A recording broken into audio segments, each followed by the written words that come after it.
Hi friends, இன்றைக்கி நம்ம சேனலில் சிக்கன் பீஸா எப்படி செய்யலான்னு பார்க்கலாம். ஃபஸ்ட்டு மாவு ரெடி பண்ணிக்கலாம்.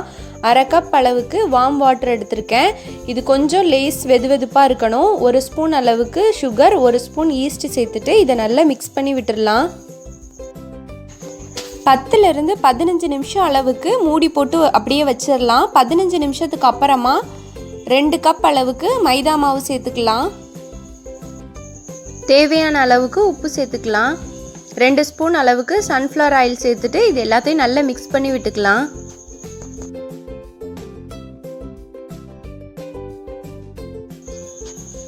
இப்போ கொஞ்சமாக தண்ணீர் சேர்த்து இதை சப்பாத்தி மாவு பதத்துக்கு நல்லா சாஃப்டாக பிசைஞ்சு எடுத்துக்கலாம்.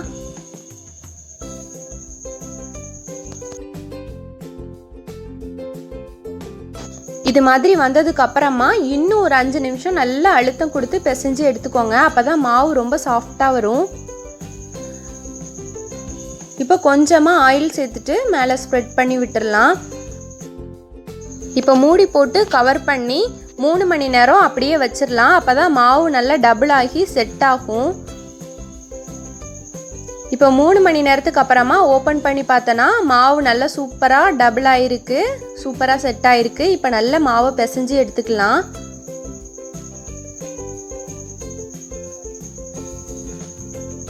இப்போ இந்த மாவை எடுத்துட்டு 2 போர்ஷனாக கட் பண்ணி எடுத்துக்கலாம். இந்த மாவில் நம்ம 2 லார்ஜ் சைஸ் பீஸா செய்யலாம். இப்போ ஒரு பீஸாவுக்கு நம்ம பேஸ் ரெடி பண்ண போகிறோம். இப்போ இந்த மாவை நல்லா திரட்டி எடுத்துக்கலாம். கொஞ்சமாக மைதா மாவு சேர்த்துட்டு நல்லா திரட்டிக்கலாம். சப்பாத்தி மாதிரி நல்லா திரட்டி எடுத்துக்கோங்க. சப்பாத்திக்கு ரொம்ப மெல்லிசாக திரட்டுவோம், பட் பீஸாவுக்கு கொஞ்சம் கனமாக திரட்டி எடுத்துக்கோங்க.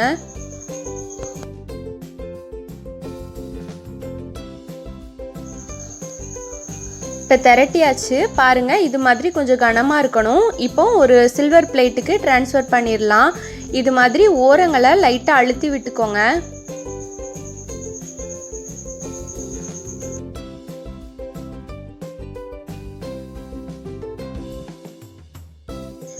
இப்போ ஒரு ஃபோக் ஸ்பூன் வச்சு இது மாதிரி லைட்டாக ப்ரெஸ் பண்ணி விட்டுக்கோங்க.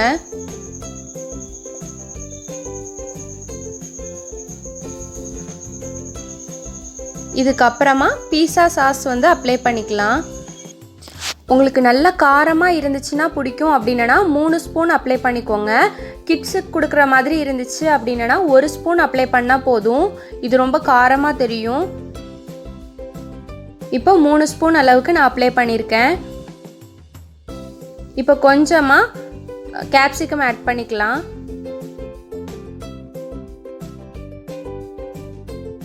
கேப்சிகம் நீங்கள் எந்த கலர் வேணாலும் சூஸ் பண்ணிக்கோங்க. இப்போ சிக்கன் பீசஸை சின்ன சின்னதாக கட் பண்ணி எடுத்திருக்கேன். இதையும் ஆட் பண்ணிக்கலாம். இந்த சிக்கனோட ரெசிபி நான் டிஸ்கிரிப்ஷனில் லிங்க் கொடுத்துருக்கேன். தேவைப்படுறவங்க செக் பண்ணி பார்த்துக்கோங்க. இதுவே நீங்கள் ஃப்ரை பண்ண சிக்கன் கூட இருந்துச்சுன்னா லெஃப்ட் ஓவர் சிக்கன் கூட நீங்கள் யூஸ் பண்ணிக்கலாம். இது மாதிரி சின்ன சின்ன பீசஸாக கட் பண்ணி இதில் அரேஞ்ச் பண்ணி வச்சுருங்க. இப்போ ஆனியனை ரவுண்ட் ரவுண்டாக கட் பண்ணி வச்சுருக்கேன். அதையும் ஆட் பண்ணிக்கலாம்.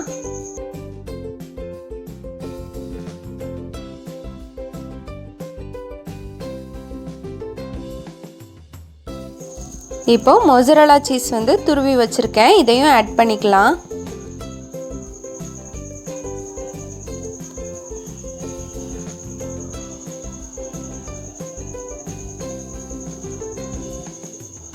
இப்போ கொஞ்சமாக சில்லி ஃப்ளேக்ஸ் ஆட் பண்ணிக்கலாம். ஆரிகானோ ஆட் பண்ணிக்கலாம். இது ஆட் பண்ணுறதுனால அதோட ஃப்ளேவர், பீஸாவோட ஃப்ளேவர் ரொம்ப நல்லாயிருக்கும். இப்போ 10 மினிட்ஸ் ப்ரீ ஹீட் பண்ண கடாயில் ஒரு ஸ்டீல் ரேக் எடுத்து வச்சுட்டு நம்ம செட் பண்ணி வச்சுருக்கிற பிளேட்டை இதில் வச்சிடலாம். இப்போ மூடி போட்டு கவர் பண்ணிவிட்டு மீடியம் ஃப்ளேமில் 10 to 15 மினிட்ஸில் ஓப்பன் பண்ணி பார்த்தோன்னா பீஸா ரொம்ப சூப்பராக செட் ஆகிருக்கும், நல்லா வெந்திருக்கும். அந்த சீஸ் எல்லாம் நல்லா மெல்ட் ஆகிடுச்சு. இப்போ வெளியே எடுத்துடலாம். இப்போ hot and spicy chicken pizza வீட்லேயே சூப்பராக ரெடி பண்ணியாச்சு. இனிமேல் பீஸா வேணும்னா ஓவன் யூஸ் பண்ணாமல் வீட்லேயே ஈஸியான மெத்தடில் சூப்பராக ரெடி பண்ணிடலாம். கண்டிப்பாக நீங்கள் எல்லோரும் ட்ரை பண்ணி பாருங்கள். கிட்ஸுக்கு எல்லாம் ரொம்ப ரொம்ப பிடிக்கும். இந்த வீடியோ உங்களுக்கு எல்லாருக்கும் யூஸ்ஃபுல்லாக இருந்துச்சுன்னா லைக் பண்ணுங்கள், ஷேர் பண்ணுங்கள், நம்ம சேனலை சப்ஸ்கிரைப் பண்ணிக்கோங்க. Thank you friends.